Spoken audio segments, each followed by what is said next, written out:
বৌমা এসে গেছে, আর কাজের মেয়ে রাখতে হবে না। এই অনেকদিন থেকে আমাদের বাড়িতে কাজ করে বৌমা। এই বউকে না তাড়ালে এই বাড়িতে আমার কাজ থাকবে না, দাঁড়া ব্যবস্থা করছি। মালকিন, আপনার বৌমা আপনাকে ডাইনি বলেছে। কি এত বড় সাহস আমাকে বললে ডাইনি? বৌদিমণি, আপনার শাশুড়ি আপনাকে লক্ষ্মী ছাড়ি বলেছে। কি আমি লক্ষ্মী ছাড়ি? তোকে আমার দেখতে ইচ্ছে করে না রে লক্ষ্মী ছাড়ি। মুখ সামলে কথা বলুন মা। গায়ের উপরে ঠেলে উঠে আসছে, মারবে নাকি? নোংরা হাত দিয়ে আমি কি হাত নোংরা করবো? কি আমি নোংরা? তুই নোংরা, তোর 14 গোষ্ঠী নোংরা। আরে কি হলো কামিনী, নতুন বৌমার সঙ্গে ঝগড়া করছো কেন? হ্যাঁ বউ না তো হয় না, লক্ষ্মী ছাড়ি। বাবা, মাকে মুখ সামলে কথা বলতে বলো। এই তুই একটা পরের বাড়ির মেয়ের জন্য নিজের মাকে এত বড় কথা বললি? বলে এখানে কেউ নেই বলে কি তোমরা পেয়ে বসেছো নাকি? ঠিক আছে তাহলে তুই তোর বউ নিয়ে এই বাড়িতে থাক, আমরা চলে হ্যাঁ চলো। মা, মা মালকিন চলে গেলে আমাকে তো আর এই বাড়িতে রাখবে না। মালকিন, মালকিন, বৌদিমণি আপনাকে ডাইনি বলেনি। বৌদিমণিকে তাড়ানোর জন্য আমি মিথ্যে কথা বলেছিলাম।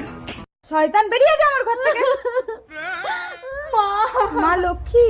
চলো বৌমা।